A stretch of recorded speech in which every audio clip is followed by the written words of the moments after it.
CGTN, China Global Television Network.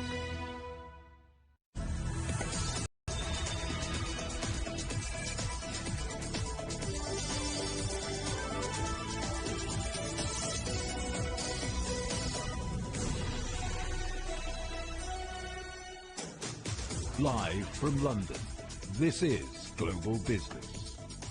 Hello, welcome to the programme. I'm Jamie Owen. And I'm Robin Dwyer. Our top stories. The European Central Bank shocks markets with the biggest interest rate rise in 70 years. Brussels tries to fight inflation. Mario Draghi resigns as Prime Minister a year and a half after he was appointed as Italy's unelected leader of the coalition government. Russia turns on the gas again to Europe, but can Moscow be relied upon as winter approaches? We'll be in Germany. US President Joe Biden tests positive for coronavirus. The White House says he has mild symptoms. And this butterfly, which travels thousands of kilometres, joins the global endangered species list. The European Central Bank has raised interest rates for the first time since 2011. The half a percentage point rise is more. This all comes after months of criticism that the central bank was not doing enough to fight inflation in the Eurozone, which hit a record 8.6% in June. Our correspondent Julia Chapman is in Brussels. Julia, it's a sign of the times. We haven't seen this for years. Talk us through the ECB's rate rise. Well, of course, this is all about rising inflation. The first time that the ECB has raised rates since 2011. Indeed, the Eurozone has had negative interest rates since 2014. So this was certainly a big moment and a turning point, and went much further than anticipated. We were expecting at least a 0.25% rise that was promised by the ECB last month, but they went further, citing rising inflation, which they believe will continue at undesirable levels for the foreseeable future. So certainly this move has come today as the continent is struggling with rising prices. A number of factors are influencing that, but of course this decision was taken at the same time as there are worries about what the economy will do going forward, and raising interest rates could add another drag on that. This is what we heard from Christine Lagarde, the president of the European Central Bank, earlier. Economic activity is slowing. Russia's unjustified aggression towards Ukraine is an ongoing drag on growth. The impact of high inflation on purchasing power, continuous supply constraints, and higher uncertainty are having a dampening effect on the economy. Taken together, these factors are significantly clouding the outlook for the second half of 2022 and beyond. And another factor, of course, that affected this decision was the currency, because the euro has been weakening in recent weeks, reaching parity with the US dollar. Certainly not a desirable outcome either for the Eurozone. On the news today, it did tick up slightly on the understanding that the interest rates are now going up. Julia, not every region of the Eurozone is so economically robust as those stronger ones. Lagarde also unveiled a new plan to help the EU's most indebted countries like Italy and Spain. Indeed, and they will be the ones most affected by the rise in interest rate, because, of course, countries with bigger debts, with interest rates going up, means they will have to pay more to service those debts. We've heard this announcement today from the European Central Bank that in order to make things more fair across the Eurozone, there will be this anti-fragmentation plan, which is effectively a bond buying program that the ECB can implement if there is a big diversion in the borrowing rates across the Eurozone. Because what we've seen even today in Italy, for example, is that bond yields are climbing on that political instability with the Prime Minister resigning this morning. And if that diverges too far from countries like Germany, for example, that's considered to be a very dangerous economic signal. So the ECB is trying to get that under control by announcing this bond buying program today, which it says it will only use if necessary. Julia, thank you for that. Our correspondent Julia Chapman in Brussels. Well, let's talk now to Mark Oswald, who is Chief Economist and Global Strategist with ADM Investor Services International. Welcome back to the programme, Mark. So the ECB has gone much bigger than expected with this rate rise. Why this last-minute change of heart? Well, I think the things that they pointed out is basically they are now looking at a higher inflation scenario than they were anticipating in June when they were signalling 25 basis points. I think there's also an element of a quid pro quo going on here in negotiations between the more hawkish members of the council and the more dovish members in trying to establish at the same time the agreement on this anti-fragmentation tool, the so-called TPI, and the agreement from the hawks to that, because they don't particularly like this anti-fragmentation tool, was to go faster with rate hikes as a result. So it's the usual political bargaining going on at the ECB, and there's a lot in this anti-fragmentation tool, which I would have to say is extraordinarily nebulous. Obviously, the aim is to tackle this soaring inflation we're seeing, but will it work, given that a lot of the inflation is not down to consumer spending? No, it's certainly not. It's pretty much all supply driven. The energy crisis we all know about in Europe, and the more persistent food price pressures that are there. I think that accounts for in the region of about 80 to 85%. A little bit of also additional help from a weaker euro of late, but that's probably not a huge contributing factor relative to energy prices and to food prices in driving it up. And interest rate hikes won't actually do anything to quell that. These are supply-side problems. So the ECB also announced extra help for countries that need it the most, like Italy and Spain. Given that those are the countries that will be hurt most by these rate rises, do you think it will make a difference? This is where the ECB's, I would call it putting a red flag to a bull.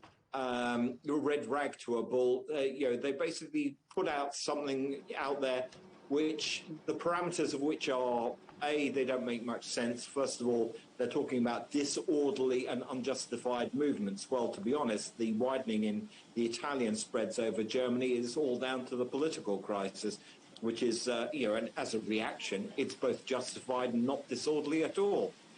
Secondly, they haven't actually specified what the real rules are.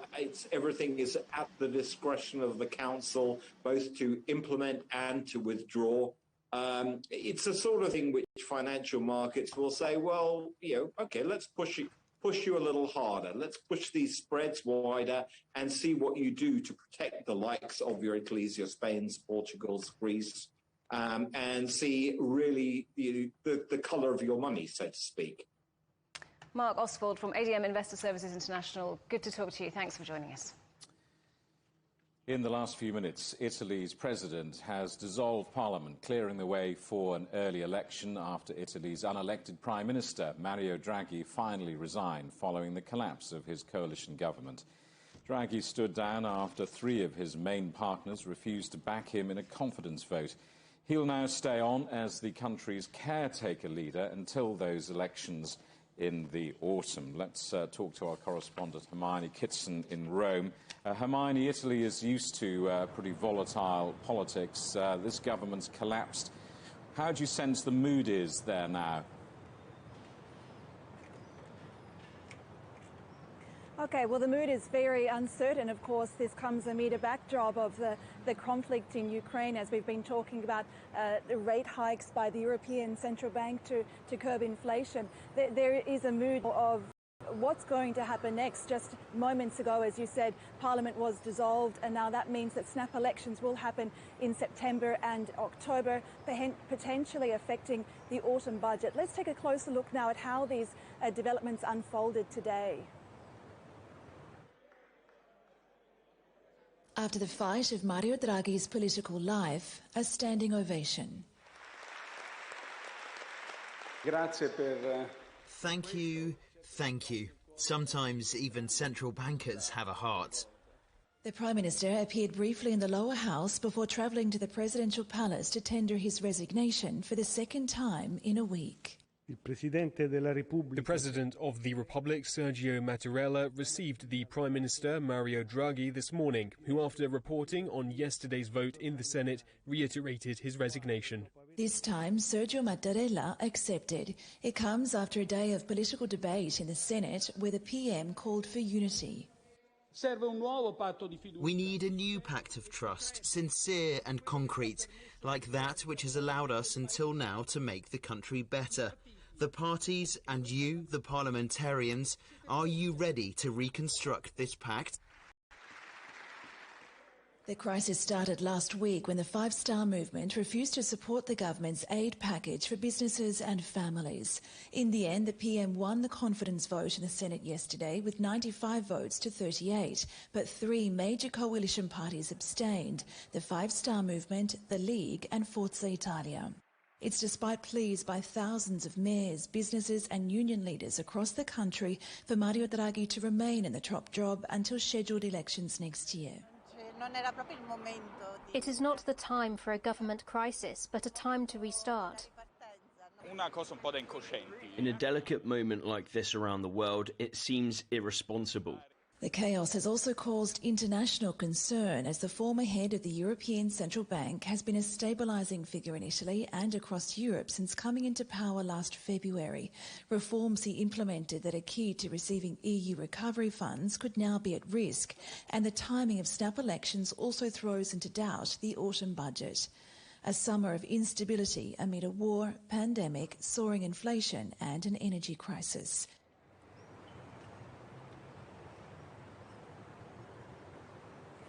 So now it will be really interesting to see how Italy's feuding political groups now will realign themselves leading into these snap elections. Of course, this chaos has done deep damage to the Five Star Movement. It's really tainted its reputation there, and that party's future hangs in the balance. While all of this chaos has worked to the advantage of right-wing parties, polling actually puts the far-right Brothers of Italy party in a winning position, and if its leader, Giorgia Meloni, is actually elected, she would become the first far-right leader for Italy, signalling a huge political shift. So there is a lot at stake. The landscape really politically could change drastically in Italy in the next few months. It will be a very interesting and busy and intense summer of campaigning. Hermione, thank you very much for that. Our correspondent Hermione Kitson in Rome. You're watching CGTN. Still ahead, Australia's environment is in crisis. A warning that climate change has contributed to a drastic reduction in wildlife.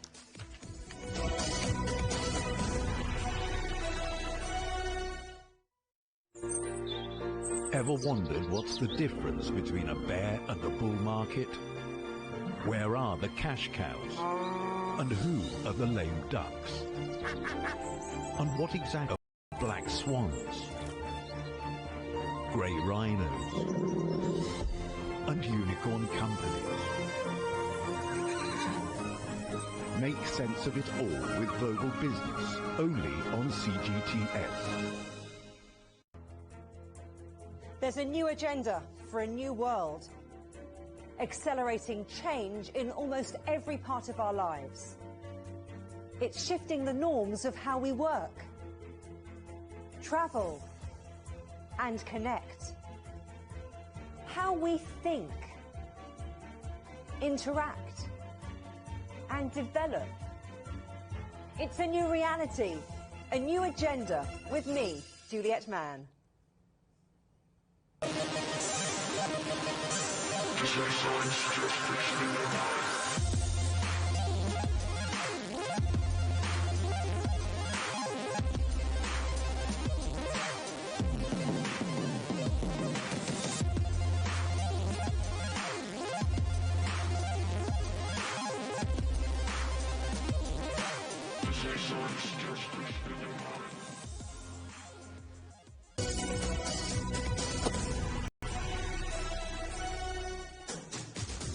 Hello, welcome back to Global Business Europe, and a quick reminder, CGTN is available to watch for free on all of the major digital platforms, on Smart TV or online at Roku, Apple TV, Amazon Fire and Android TV, YouTube, Dailymotion, CGTN.com and the CGTN app. And in the UK, on Freeview. Russia has resumed pumping gas to Europe through the Nordstrom 1 pipeline, but at a lower capacity. Supplies were paused for 10 days due to maintenance, prompting fears that Moscow could permanently cut off the gas in retaliation for EU sanctions. Well, let's talk to our correspondent Trent Murray in Berlin. Trent, how has the German government responded? Well, Robin, I think there's been a slight sigh of relief that the gas supplies have been restored, albeit at a much lower level than the German government would have hoped. We have technical readings out today showing that only 40% capacity is currently being achieved in the pipeline, and so that pretty much matches where the pipeline was before this 10-day shutdown window began, and it is for that reason that the German government is really questioning the rationale behind all of this, despite Gazprom saying that this was a period needed for necessary maintenance and that more parts were needed, including turbines which have been sanctioned. Essentially, the government here is trying to poke holes in that argument by saying they just don't buy it and they think that this is maintenance for maintenance sake. In fact, Robert Habeck, who looks after energy here and is also the Vice-Chancellor, said this afternoon, we are increasingly registering that technical issues are being politicised. And so it is for that reason that I think they are just approaching all of this with quite a bit of caution. And, effectively what we have seen over the past few months is the gas levels going up and the gas levels going down, and then they were switched on and off again. And so I think Berlin is kind of ready that perhaps something more unexpected could be coming down the line, and for that reason they are still working on a lot of their contingency planning to try and make sure there's no major disruptions. Is the sense that Russia can be relied upon? Does this change energy planning going into winter? Well, I mean, you're right, because Moscow is saying in all of this that Gazprom is a reliable gas partner and it will continue to fulfill its obligations. But again, I think a lot of that is being taken with some scepticism here. And so really that message, that core message which we've been hearing over and over from leading politicians in this country is that people now need to conserve energy as much as possible. They need to try and reduce their electricity use. There are tips like take shorter showers, do your laundry in the cold water. And the reason for that is that a lot of the gas that is sent from Russia is sent to power generation, to power plants. And the hope is that by reducing the amount of power generation from gas now, it can instead be redirected to storage for the winter. Storage levels right now, about 65%. The government says they need to be over 90% by November for the country to see it through the winter. And for that reason, we have seen more measures announced today by, again, the Vice-Chancellor. It includes checks on all public buildings to make sure heating systems are well maintained and are not using extra energy. That will also come to apartment buildings. And they're also activating the National Lignite Coal Reserve. In other words, preparing to fire up old coal power plants in order to generate electricity that way, given the potential shocks that may still come from any further disruption. Trent, thanks very much. Our correspondent Trent Murray in Berlin. Well, Claudia Kemp, head of energy at the German Institute for Economic Research. She's also an advisor to the German government. Claudia Kempfert, welcome. So the gas is now flowing again. Do you trust Russia to keep the gas flowing?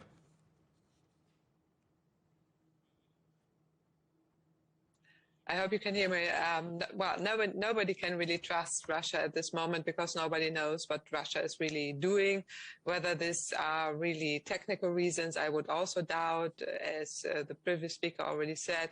But also, I mean, there are political reasons, and this is why nobody knows what's happening. However, I mean, we see that 40% is coming from Russia, and Russia needs to sell also gas because they need money, and they're getting also a little bit of nervous. So if we are continuing also the strategy and from the German perspective really to diversify the gas imports, to store more gas and also bring the gas demand down, I mean, we will not need in the future gas from Russia anymore, and that means also income reductions for Russia, and this is why we see all this at the moment. As you say, the Russian pipeline is only delivering about 40% of its capacity to countries like Germany. Is that enough for Germany to scrape through this winter without shortages? Well, we hope so, but I mean, we have to do more than we did now, because right now we get over 60% of the total gas from other countries. So we already diversified the imports. That's good. But also the storages need to be filled by the winter. So 95% is really the aim. By 1st of November, we will see whether this is feasible. Will only be feasible if we save more gas and reduce the gas demand drastically, not only in households, as by temperature reduction, but especially also in industry. And here also the instrument comes quite late, because there's plan to use an auction system where the companies apply and that get also compensation for this. And this comes very late. So we need to really bring the gas demand down, then we can come through the winter quite safe. I think Ursula von der Leyen is calling on member countries in Europe to cut consumption by around 15%. In Germany, what does that look like? What does cutting by 15% feel like if you're a household or a factory? Yeah, right. I mean, if we look at the numbers right now, we already see that 10% of gas reduction is already happening simply because of the very high gas prices. And this will continue. So how does it look like? I mean, for the industry, I already said, I mean, they will get probably compensation. For the household, this means to regulate the temperature, to do everything they can do, to insulate whatever they can do. So until this winter, but most likely for the next winter, because the households will not feel the immediate gas price shock. They will feel it in the next winter and over next winter, but the industry already are facing this very high gas prices. So everybody needs to do whatever they can do to save more gas, and that's the aim now. Claudia Kempfert in Berlin, thank you very much indeed for talking to us. Thank you. Elon Musk's Tesla has sold 3/4 of its Bitcoin holdings, worth about $1 billion. The value of the virtual currency has fallen more than 50% this year. Tesla says it's bought traditional currency with the proceeds. Musk has been among the most high-profile champions of cryptocurrency. The Chinese tech company Baidu has unveiled a new self-driving taxi. The Apollo RT6 costs nearly half the price of previous generations. Baidu was already running a trial of road taxis in 10 cities in China, which under current regulations still require a safety driver. The new model is expected to be rolled out next year. US President Joe Biden has tested positive for COVID-19. The White House says he has mild symptoms. Earlier, he announced $2.3 billion of funding to fight the extreme heat caused by climate change, but stopped short of declaring a national climate emergency, which would give him more powers to tackle it. Well, let's talk to our correspondent, John Terrett in New York. So, John, Joe Biden has COVID. What's the White House saying? Yeah. Well, Robin and Jamie, the White House has been on the case for a while now. I remember listening a couple of months ago to a question about what would you do if he got it, and the answer then was that we kind of expected at some point. I mean, the thing is, I think the White House's point of view is that this was more or less inevitable. I mean, the president meets so many people. If you want to go and see him in the Oval Office, you can't get anywhere near him unless you take a PCR rapid test in the morning and you test negative. But he's not really a cloistered president, is he? We see him on the road all the time. And he was on the road only yesterday, Wednesday. And I think that this is where the problem is, really. Now, his physician is... And Kevin O'Connor has written a letter to the media within the last hour saying that the president tested in a PCR rapid response test this morning. He has very mild symptoms, and they include a runny nose and fatigue, apparently. Now, Jill Biden, his wife, is on the road today. I think she's in Chicago from memory. I might be wrong about that, but she is apparently negative, and so too, should she be needed, is the Vice President Kamala Harris at this time. Now, Biden is double boosted, so he's had the 2 Pfizer jabs and 2 boosts after that. The latest one was within the last 4 months, so he's up to date on his boosters and that sort of thing. And Kevin O'Connor says that he's about to start the president on Paxlovid. Now, Paxlovid is a drug that drives out this virus in half the time and enables a much, much more rapid recovery. But as we all know, President Biden is 79 years old, and, you know, that's quite an advanced age one way and another, so I think they have to be very careful. He was on the road hugging people on Wednesday. They were asking for his hugs. He gave them yesterday, Wednesday. Of course, he was in Saudi Arabia and Israel and with the Palestinian on the weekend just gone. And his trip to Pennsylvania today has just been cancelled. He's going to work from home, I think, at the White House initially, and I guess he may go home to Delaware, but he'll work in an isolated fashion until he's clear again. But, you know, this is a reminder to the American people that COVID is still very much out there. And I've told you before on this program, and it's absolutely true. Most people in this city, in New York here, you know, we think COVID's gone away. I mean, I know some people realize that it hasn't, but generally speaking, people think COVID has gone away. It's not a problem anymore. And now with the president coming down with it, I think it's going to be a reminder to people. And the White House is hoping that people don't say, well, he got it and yet he was boosted, so I'm not going to get a vaccine. They're hoping that they won't say that instead they will realize that the booster has helped an old man stay out of hospital, and therefore they will get vaccinated and boosted too. Guys? But, John, before this happened, Joe Biden made an announcement on climate change. Yes.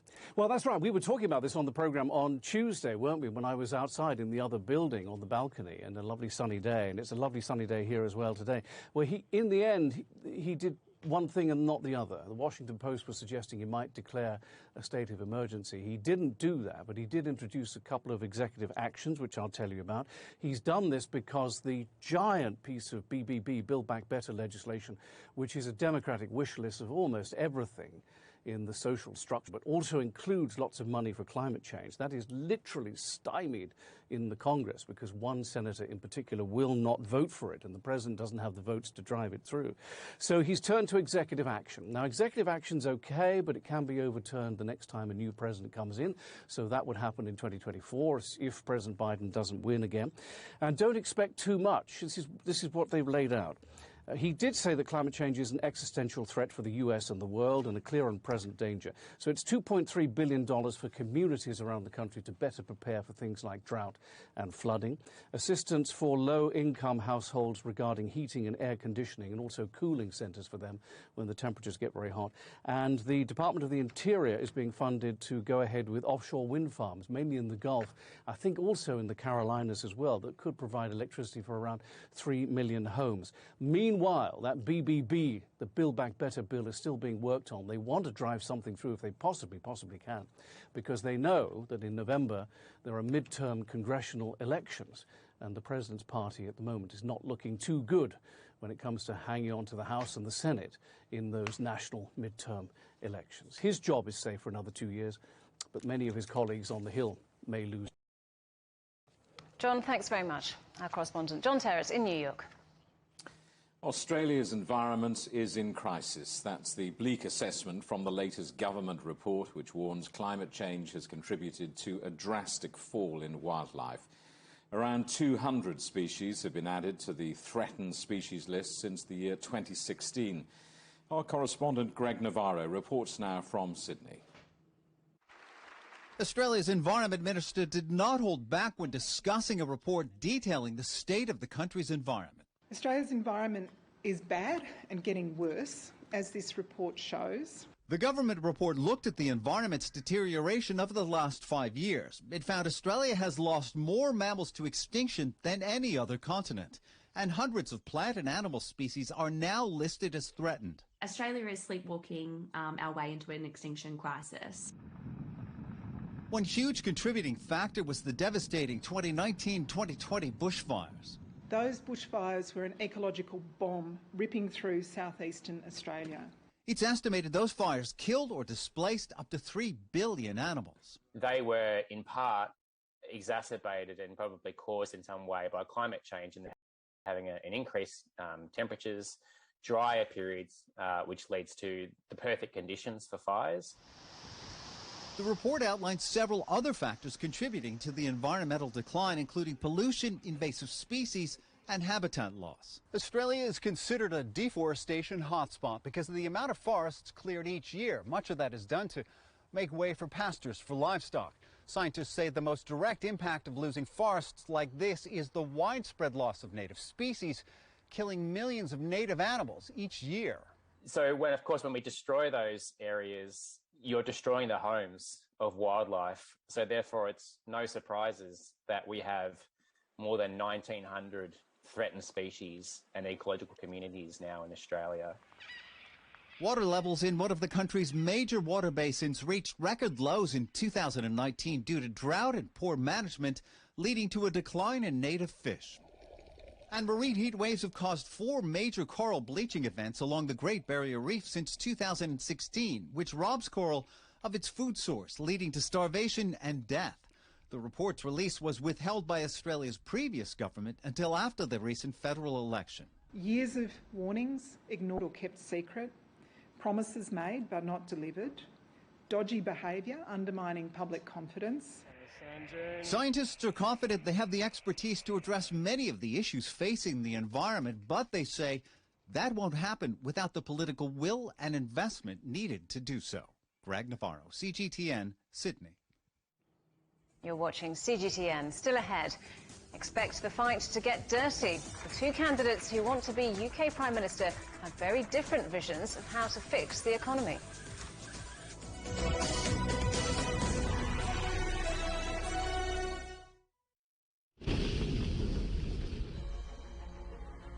What I show of China is what I really experience in China, and it's very different to what people in the West experience in China.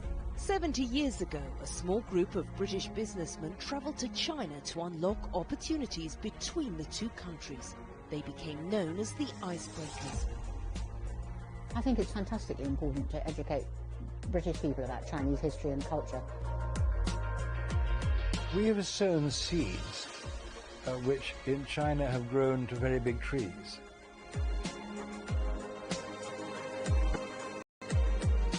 The values of horsemanship, respect, responsibility, compassion can be extended to all relationships.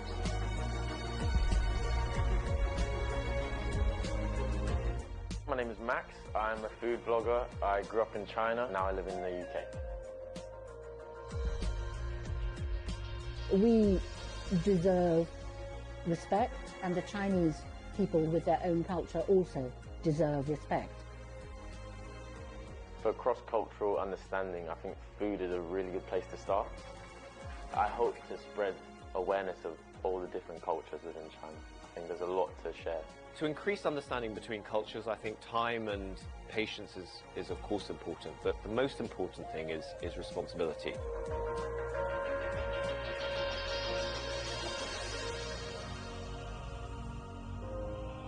Meet the bridge builders, the individuals who dare to think beyond the horizon and open up our world.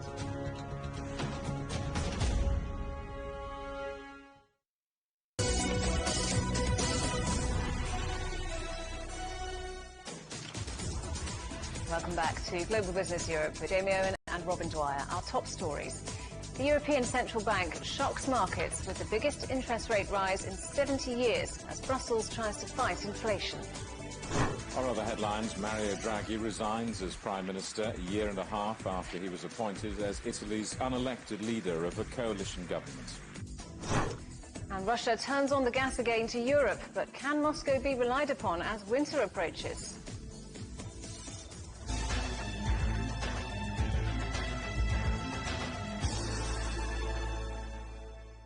At least 2 people have been killed in Russian shelling in Ukraine's second biggest city of Kharkiv. The mayor warned people not to leave their shelters as one of the city's most densely populated areas was targeted. Russia denies targeting civilians. Let's talk to Sam Mednick from the Associated Press in the Ukrainian city of Lviv. Sam, what more do we know about the shelling in Kharkiv? Today was the second consecutive day that civilians were killed in attacks in Kharkiv. The Kharkiv governor said that 3 people were killed, 22 people were injured when a cluster bomb hit a bus stop, a gym, and a market in the city. The Associated Press reporters saw a woman crying over the body of her dead husband. Other injured people were being taken by ambulance to hospitals. Yesterday, 3 people were also killed in Kharkiv, including a 13-year-old boy. These attacks come as Russia has said that it is expanding its military operations from the east to other parts of the country, including the south. Towns in the east are still being hit, including the town of Kramatorsk, where the body of 1 person was found under the rubble of a building. 2 more people are feared to be under that rubble. And so these attacks are increasing by Russia. And within the last 24 hours, the president's office has said that 5 people have been killed and 17 people have been injured. This is in addition to more than a dozen people that were killed earlier this week. And so there is concern that as these attacks escalate and spread, that the war is going to turn into a bigger war, a grinding of attrition, and that there's no end in sight, according to analysts. Sam, the United States has announced it will provide Ukraine with more long-range weapons. How much of a difference are they making on the ground? The Ukrainian army has said that they are making an incredible difference on the ground. Ukraine military experts say that at least 30 have been hit by these missiles within the last 2 weeks. The United States has provided 8 HIMARS to Ukraine. These are missiles that can sit on the back of trucks and can reach up to 80 kilometers behind Russian lines. Soldiers that have spoken to on the ground have said that not only are these precision missiles excellent at hitting targets, but it's also improved morale among the troops, that it's given troops a fighting spirit. They say that while they're concerned at Russia's announcement that it's going to expand military operations, their goal now is to hit Russian ammunition warehouses as well as command outposts. That's what the aim is at the moment. Yesterday, they hit a bridge. The Ukrainians hit a bridge in Kherson, which is occupied by Russia. This bridge is key to Russia. It needs it to get military and personnel in and out. And according to Ukrainian officials from Kherson, the bridge is now not usable to get military equipment into the town, which is seen as a big blow to Russia. Sam, thank you for that. Sam Mednick from the Associated Press in Lviv. Surging inflation has pushed UK debt interest payments to a record high. The government paid $23 billion in interest payments in June, double the previous record set in June last year. Numbers are going to burden whoever replaces outgoing Prime Minister Boris Johnson. The balance between tax and spending has been a key debate between the 2 remaining candidates to become Britain's next leader. Well, our correspondent Andrew Wilson is following the story. So, Andrew, inflation clearly the biggest threat. How do the 2 candidates intend to manage it? Well, the economic policies they've brought out so far have been fairly easily defined, between Liz Truss saying right through the campaign that she's going to bring in tax cuts straight away. She's going to cancel the raise in national insurance, and she's going to drop the green levy onto people's fuel bills, so people won't have that extra bit added for research into alternative energy. And she'll also cut taxes, personal independent tax and corporate tax. So that's the full sweep. Now, that was seen as an appeal for popularity. Liz Truss has since argued that that is the way forward, that it will bring down inflation, it'll put more money in people's pockets, they'll be able to participate in the economy more, and therefore inflation will come down. Rishi Sunak has said that is fairy tale economics, it's not going to work, and that the only way to do things is to hold on to taxes where they are at the moment, which are pretty high, in fact very high for a Tory government, until inflation is more under control. So perhaps looking at tax cuts for end of 23, perhaps into 2024. Liz Truss has hit back, saying that, in her opinion, the government has been following the wrong economic policy for its entire 12 years. In fact, 20 years of economic policy, she said, have been in the wrong direction. They need to change. She said that people in the Treasury, particularly she singled out, which is Rishi Sunak's old department, of course, are unable to initiate change and stuck in their ways. Now, what's interesting is this message has already started to resonate amongst the 160,000 Tory members across the country getting ready to choose between these 2 candidates. A recent poll which came out just under an hour ago by a big polling company, YouGov, of Tory members say that 62% of them would vote for Liz Truss at the moment, and only 38% would vote for Rishi Sunak. That's a 24-point lead. What's more difficult for Mr. Sunak is that in the issue of trust, 40% of those polls said they don't trust Rishi Sunak.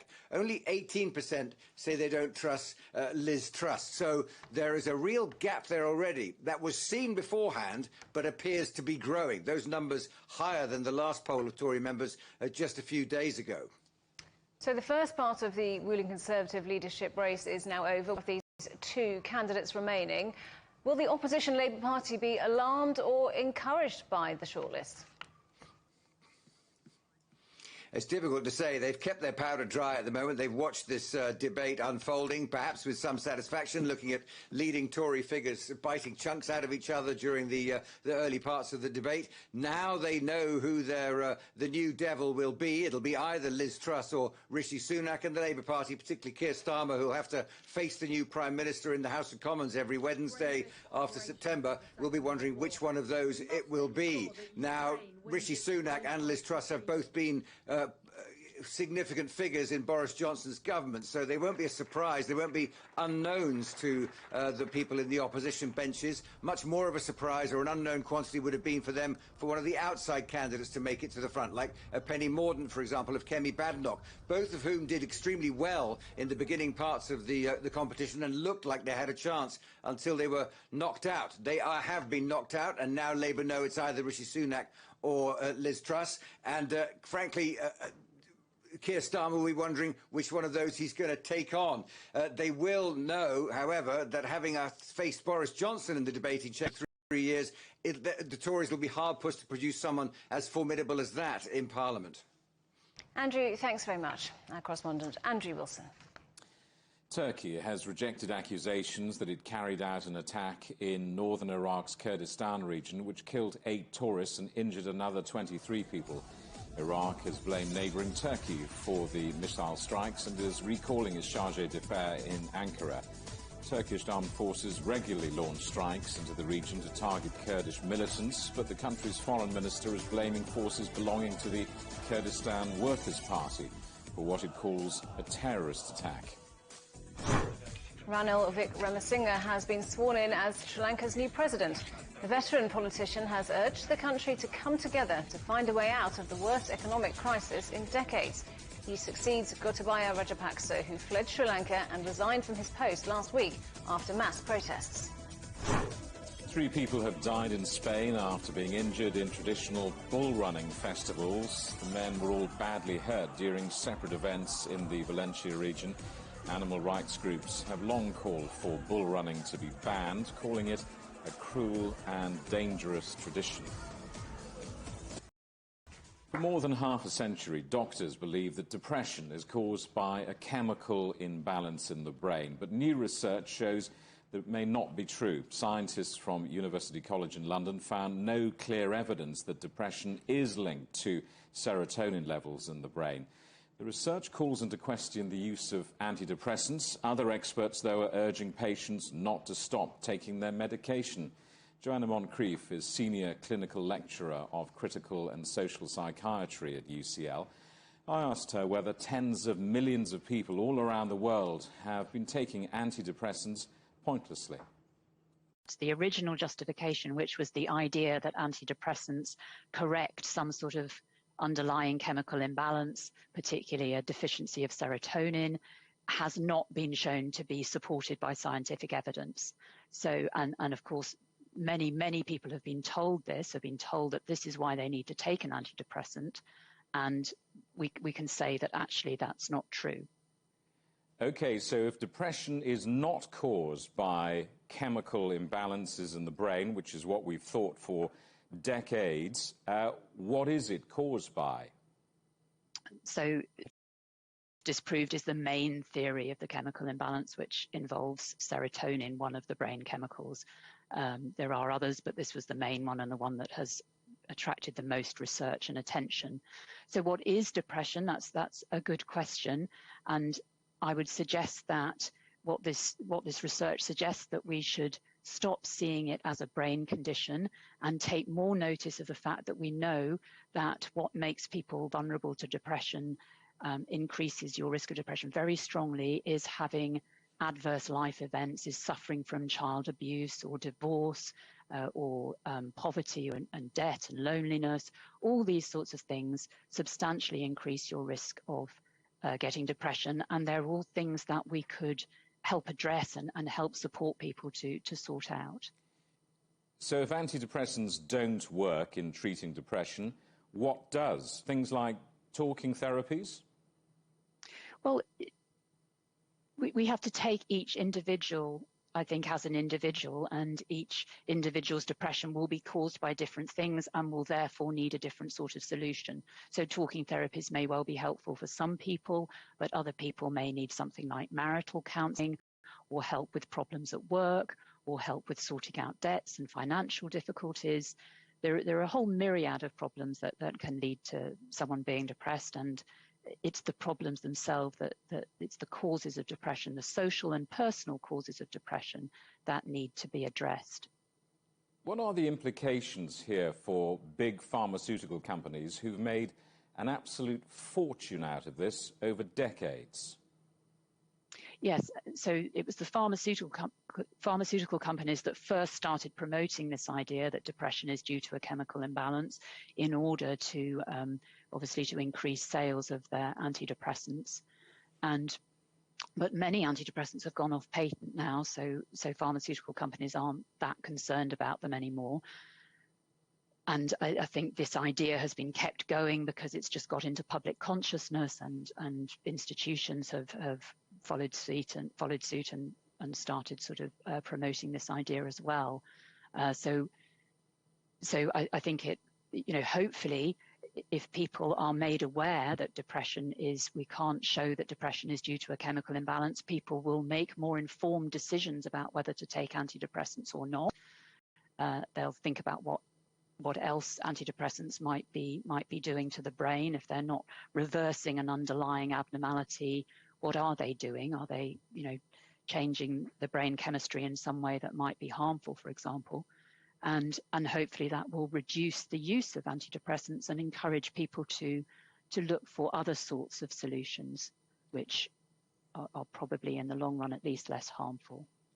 The truth is, it's just been too easy, hasn't it, for patients to walk into their doctors and for doctors to write a script with antidepressant on. It's just easy. You get the patients out the door quickly. Absolutely. It's a very simple way of dealing with an enormously complex and individual problem. You diagnose someone as having depression and you write a prescription. But I'm not just blaming doctors. I think it's got into our culture. That's what people expect nowadays. So they go to the doctor and expect some sort of solution. And really, we need to roll back on that whole enterprise and start to see depression in a different sort of way. You're watching CGTN. Still ahead, why the migrating monarch butterfly, which puts on one of nature's most spectacular displays, is under threat.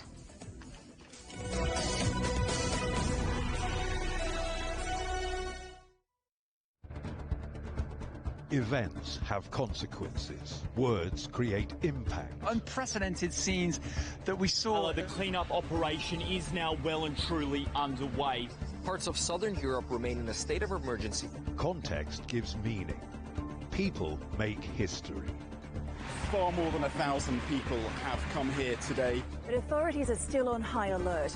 So now we've actually become the border on this road. A complex world demands a comprehensive view. But with the cleanup efforts more or less under control, the economic impact is bound to ripple across the country. There's plastic pollution everywhere. Because the world today matters for your world tomorrow. This is the living area of the crew. The focus is firmly on future technologies. Well, this is something completely different. The world today, every day on CGTN.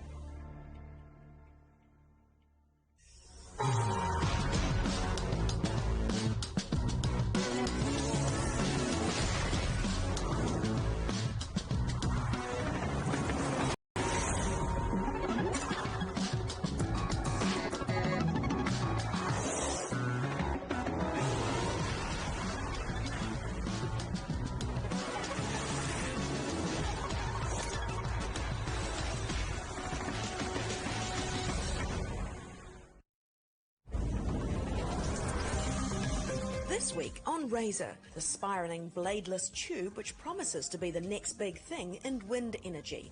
And the Australian biologist trying to bring back the Tasmanian tiger from extinction. We now have the technologies to actually access that blueprint or the code that tells you how to build that animal and actually how you build a thylacine.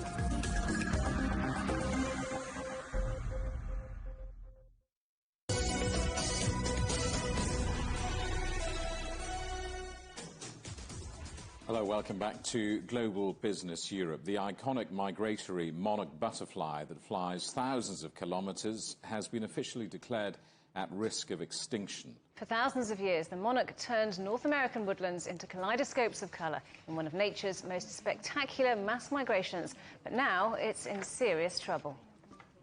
Well, Craig Hilton-Taylor is head of the Red List Unit at the International Union for Conservation of Nature, which draws up the list of endangered species.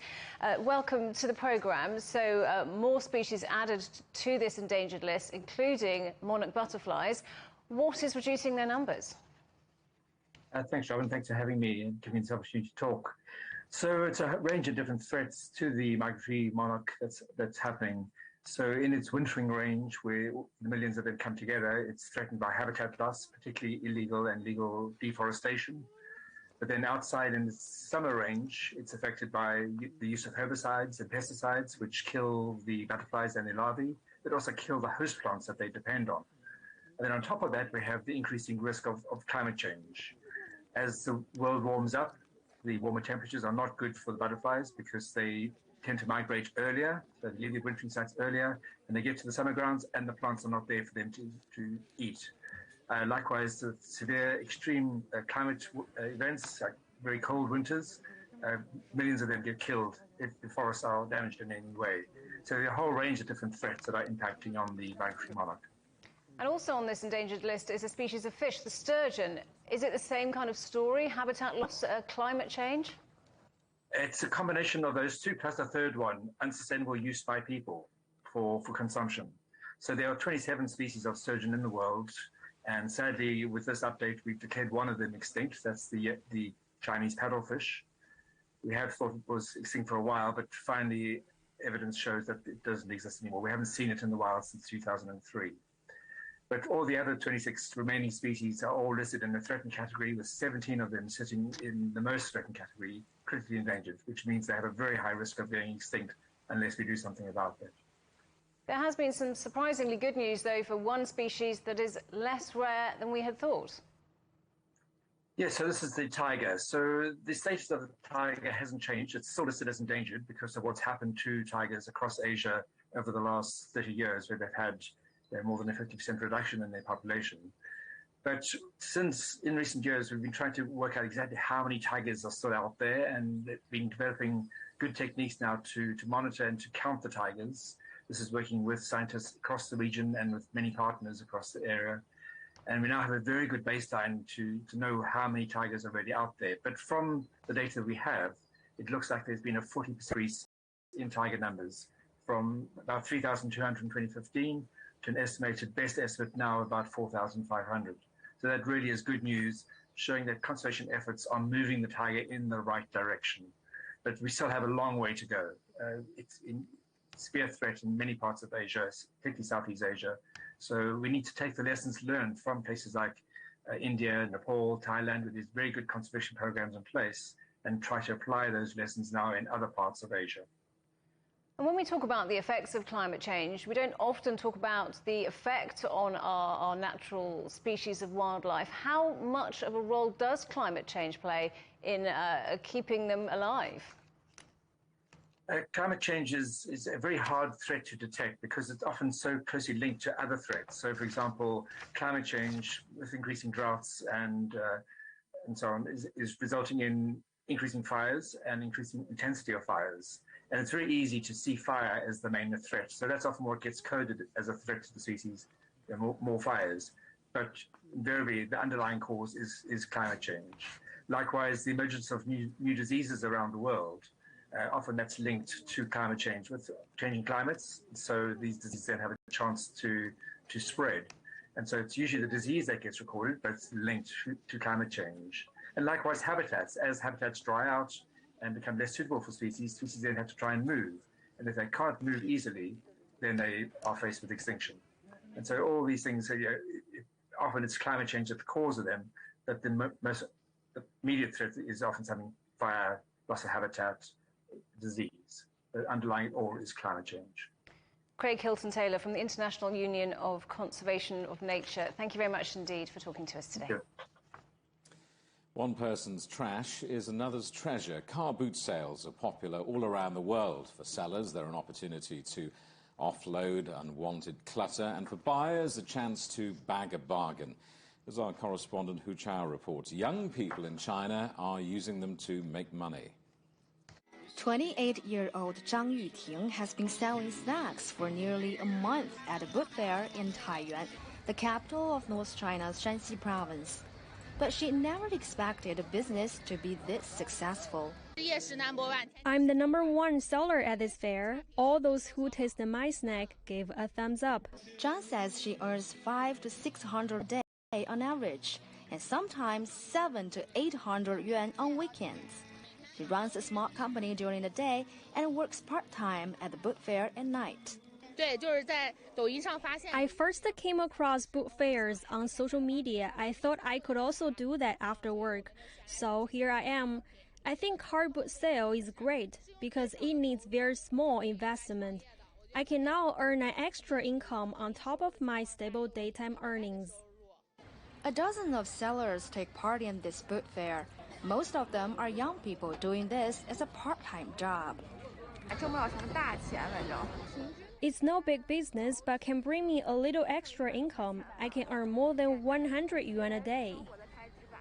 Many say boot sales are here to stay and are also a new way of socializing. We've made lots of new friends here. We are from different professions, so we can help each other. Boot fairs like this are mushrooming in many corners of the city, providing a new nighttime activity.